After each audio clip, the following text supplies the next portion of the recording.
Oi, turma do livro Dois Mundos Tão Meus, Luiz Sérgio Irene Pacheco Machado, no capítulo 4, Caridade, o Caminho. Aproveitei o momento de folga para retornar à universidade mais uma vez, onde Corina, a irmã querida, elucidava vários espíritos. O estudo era do Êxodo, capítulo 23, versículos 18 a 20 e 23. Moisés disse: Mostra-me a tua glória. O Senhor respondeu: Eu te mostrarei todo o bem, e pronunciarei o nome do Senhor diante de ti, e me compadecerei de quem eu quiser. E acrescentou: Não poderás ver a minha face, porque o homem não pode ver-me e viver. Resposta: Moisés desejava a visão do que Deus é. Impossível um homem sujeito ainda a reencarnações reparadoras. Deus atende-o em parte, concedendo-lhe a mediunidade da vidência. Era o homem vendo outros homens. Deus não é visível ainda ao homem impuro. Painel. Êxodo, capítulo 19, versículo 6. Sereis para mim um reino sacerdotal e uma nação santa. Estas são as palavras que dirás aos filhos de Israel. Resposta: o povo eleito é chamado reino sacerdotal. Nação santa são todas as que se consagram a Deus.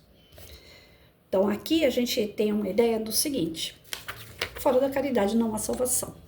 A gente não tem como conhecer Deus se não for através das atitudes do bem. O homem, ainda por ser um ser muito atrasado moralmente, então não é dado a ele a resposta de quem é Deus, como é Deus. Nós só sabemos que ele é o nosso Criador.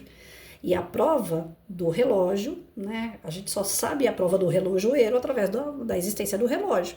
Então a gente só sabe que Deus existe através da sua criação. Nós só vamos compreender melhor Deus à medida que a gente começa a desenvolver a nossa moral. A gente começa a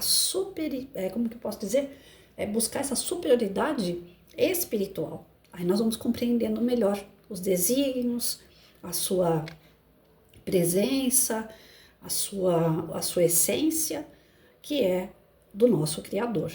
Então não é uma tarefa fácil para o homem, porque nós ainda estamos muito distante dessa compreensão, né? Aí ele coloca aqui, painel Êxodo capítulo 20, o decálogo, os 10 mandamentos. Esse é longo, hein? Vamos lá. Resposta: os mandamentos são leis naturais, inscritas pelo Criador no coração do homem, antes que o proclamasse nos sinais, escrevesse nas tábuas de pedra. Cada ser tem consciência do decálogo, pois Deus o colocou junto ao ser para que ele jamais dele se afastasse. Todos nós sabemos que um dia fomos criados simples e inocentes. Tivemos início no mineral, passamos depois pelos reinos vegetal, animal e hominal. Enfim, vencemos várias etapas. Quando deixamos o reino animal, atingimos a maioridade e recebemos o diploma do livre-arbítrio. Convidados fomos, então, a conhecer nossa origem. Viajamos por todo o universo, tendo por passaporte as leis de Deus grafadas em nossa consciência. Tínhamos deixado de ser criança e atingiramos a nossa maioridade. Já portadores dos documentos necessários, vimos-nos aptos a trabalhar para o Senhor. Todavia, muitos, diante do esplendor divino, deixaram-se levar pelo orgulho, pelo ciúme, pela ganância.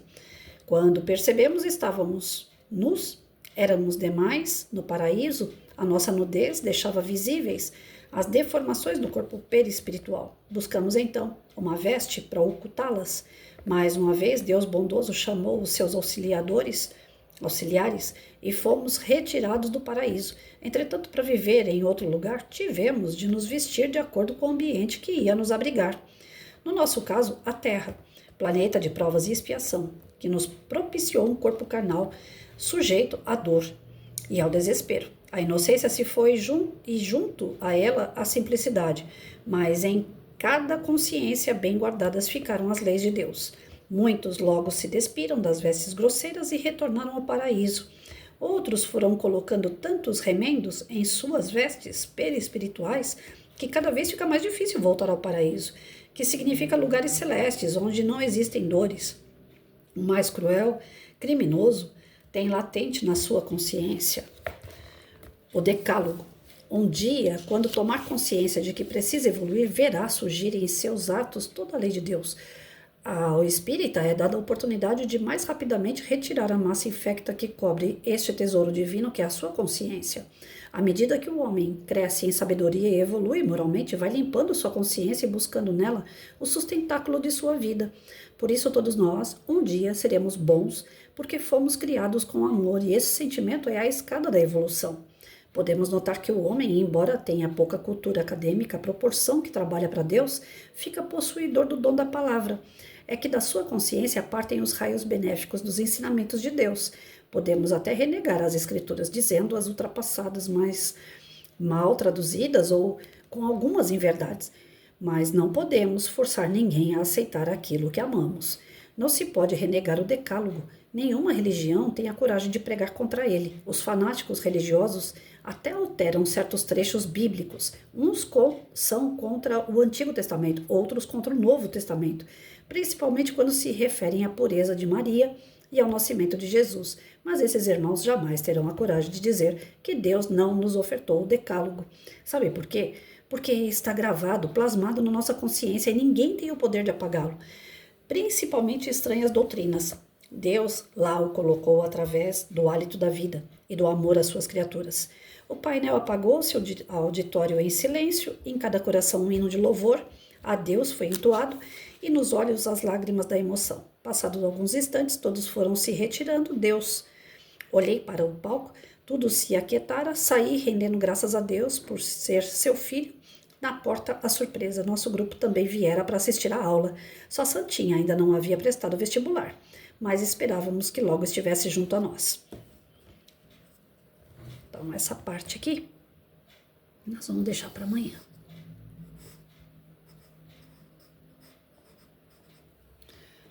Pois é, eu não entendo muito, gente, a respeito de citações bíblicas. Fico devendo essa parte para vocês.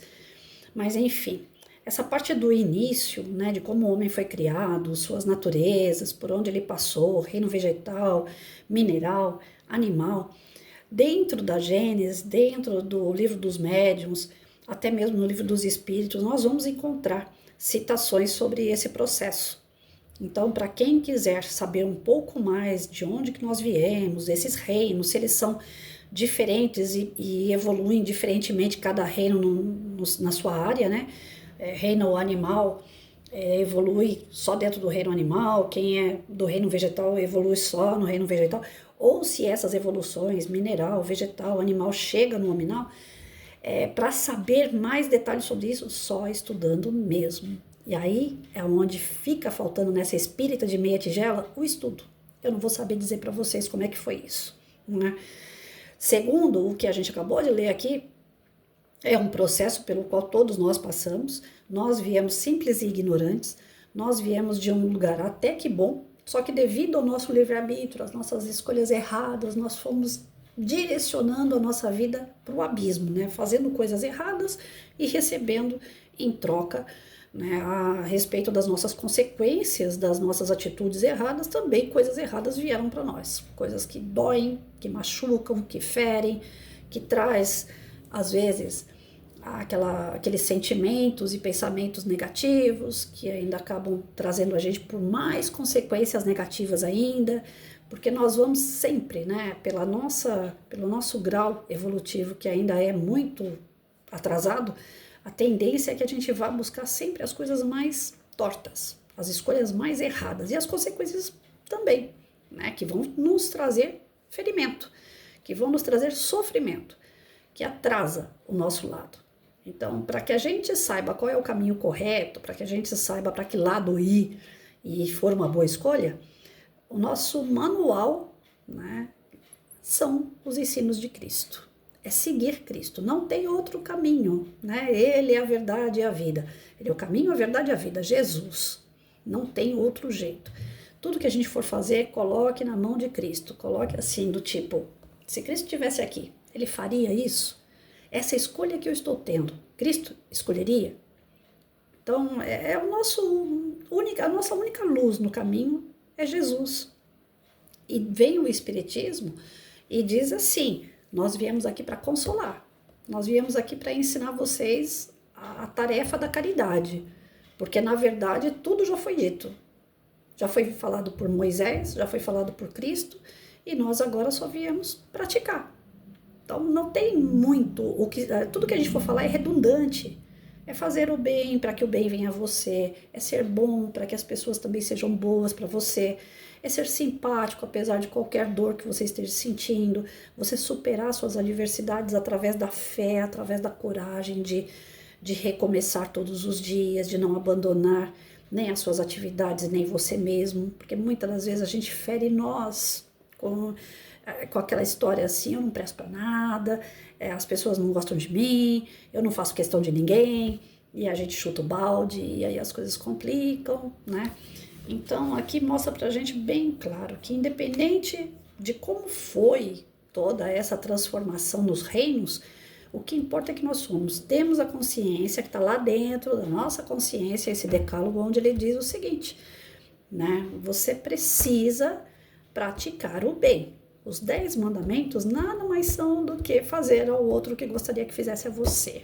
Amar a Deus sobre todas as coisas. Então Jesus veio e resumiu os 10 mandamentos em 2. E aí vem o Espiritismo e fala, fora da caridade não há salvação.